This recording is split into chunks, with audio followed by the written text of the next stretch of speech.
Georgia is a huge state. We have 1.7 million children in our public school system. And for 35,000 of those students, a federal grant of more than $40 million, administered by the Georgia Department of Education, supports educational after-school programs at more than 230 sites statewide. There's so much more flexibility with an after-school program with what students can do with their time. We are combining activities into fun, but that also serve an educational purpose and serve the purpose of having youth get a lot of physical activity. There are the real issues of parents that are working, that aren't home, and you want a safe place for your children to be. Kids that participate in after-school programs are 3 times less likely to use drugs, engage in risky sexual behavior, use tobacco, and do other things that could compromise their health. It also gives students the opportunity, like you all, to participate in some things that they might not get to participate in the school day, to try their hand at something new, to go out and to see something work in the real world and to experience relevant application of things that they're doing in school, and it expands opportunities for students. I've got an idea, an assignment and a charge for you all. My challenge for you is go out and look at those programs and see if you can see what we're talking about. Do you see students engaged? Do you see students extending their instructional day? And let's chronicle those in your video. That'd be great. Yeah. Time your sound bites. We have 164 students annually during our summer program, and then we serve a total of 80 students during our academic school year program. It's like a life class, basically. It's more like a school for life skills. I want students walking away from their experience here at Next Level Community Development Center valuing education. We've gone on trips, college trips, all over the Eastern Coast. When we went to college, I actually went there and I decided, oh my God, this is where I want to go. They have all the programs that I want to be in when I get to college. They have my major, and I just fell in love with it. I want them to be motivated to want to have a career and make a positive impact on the community that has served them. We've helped rebuild homeless shelters. We've visited Salvation Army, fed the homeless. I want them to be sure of what they want to obtain as an adult. We actually had a class on fiscal responsibility with managing your money and what you should do after college and once you get a job and how to create a budget. We have a job club where they actually go out into the community and you get to choose your job in your career field. And that's actually an amazing opportunity. We're really excited to support safe and healthy after-school programs and want to provide resources and information to them so that they can help kids grow up to be healthy and safe and free from chronic diseases and finish school. The dance that we provide for the students, it helps them to build their confidence, the confidence level. It also helps to build their the motivation to want to do more, to want to aspire for more things. It also helps them to build team building and leadership skills. I honestly believe it's something that almost all children should be in, especially at a young age. The Future Foundation serves, I believe, 1,500 students a year. We partner with 3 high schools and about 3 middle schools. A key component of our program is College for Careers, College and Career Readiness Program. They're helping us get on track to go to college, like they're starting us early. Yeah, there's a lot of focus on college because they don't want us to just get out of high school and then what do we do now? At first, I wasn't really sure what I was going to do with my life after I graduated this year, but they took us around to different colleges and universities and we got to talk to a lot of people. So now I know exactly the right track that I'm going to be on. We went to the district attorney's office and I thought that was a really good opportunity to see what they do in the field of law. I want to do veterinary medicine at either UGA or Georgia State. Are you reducing absenteeism in school? Are you seeing gains in student achievement? Are you seeing progress? There was a kid that we had, math wasn't really one of his strong subjects. I worked with him daily, 3 days a week, Monday through Wednesday, every week. And He needed help on the CRCT because he already had failed it.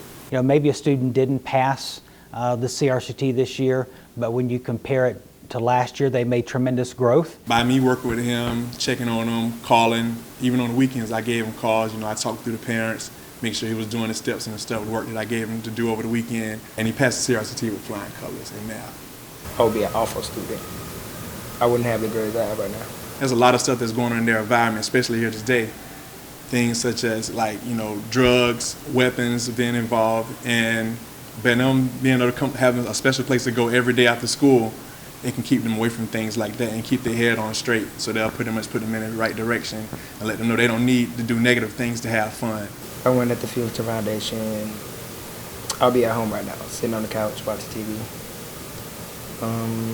I'll probably be getting in trouble right now. For one thing, I would not be helping out my community. I'd probably just be at home watching TV or something. But they really, they help us to become better individuals. The Boys and Girls Clubs of the CSRA, we just serve 3 counties. So Richmond County, Washington County, and McDuffie County. My job is to really, myself and the staff, to really help to equip them with the tools that they need to be successful and to not become a statistic. They talk about different stuff that help you in the future, like money matters and stuff. Money matters that help you with like banking and stuff.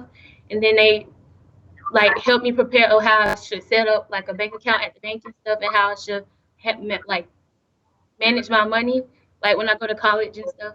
We have our job shadowing week, which just ended, which is really awesome, a way to get the teens out into the community to be able to see some of the careers that they have interest in. I think my favorite is when I job shadow for the radio station, because that's what I want to do as a career. So that was a good opportunity. They have a resume once they finish that program. They know, what employers are looking for. They know how to really sell themselves and, show off those skills that they have to land a job in the future.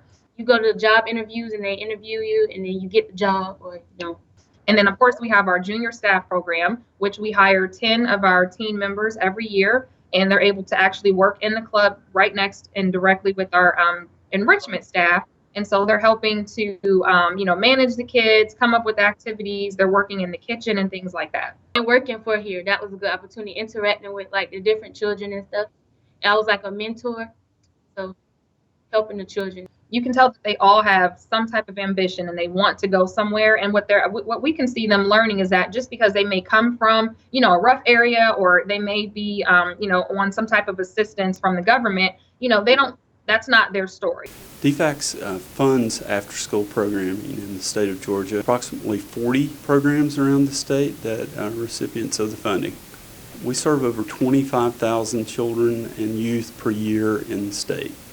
Our overall goal is really to serve children and families and make sure that they have services that they need to be stable, to be productive. I'm the director of the White County 21st Century Program in Cleveland, Georgia. Our program is focused on any student in K through 5 who has some academic need maybe or enrichment need. We collaborate with teachers to see what the students are working on and what might help them be more successful in the classroom. It gives me time in the afternoon because I don't have time. I have 5 girls at home and I wouldn't have the time, to help them all with their homework. And that's the biggest help. We're putting them on the bus to go home at 6 p.m. in the afternoon. That's a long day. It's a long day for anybody, especially a small child.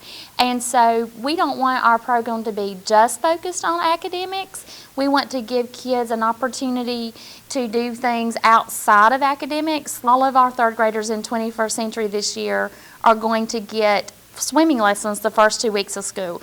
And these are opportunities that a lot of our kids, being a poverty system, would not get. Each individual student is going to grow up to be a part of our society, and they deserve to have the best life that they can and the best tools to create that life. I believe the things they learn right now will just help them all the way through school. All the skills and the social skills and everything that they're learning there in the afternoon with, professionals that at home they wouldn't be getting. I also have different meetings set up for parents once a month that parents can come and learn different things. For example, they're going to learn some different budgeting classes and cooking classes and ways to save money. I wish that every school system could have such a program in place, and that there would be funding to help every student that needs any help, and every student could experience what the students here in White County at our different sites are experiencing, because I think it's making a positive impact on our county's children from K through 5. Maybe we wouldn't have to build more prisons. Maybe we could build more educational centers.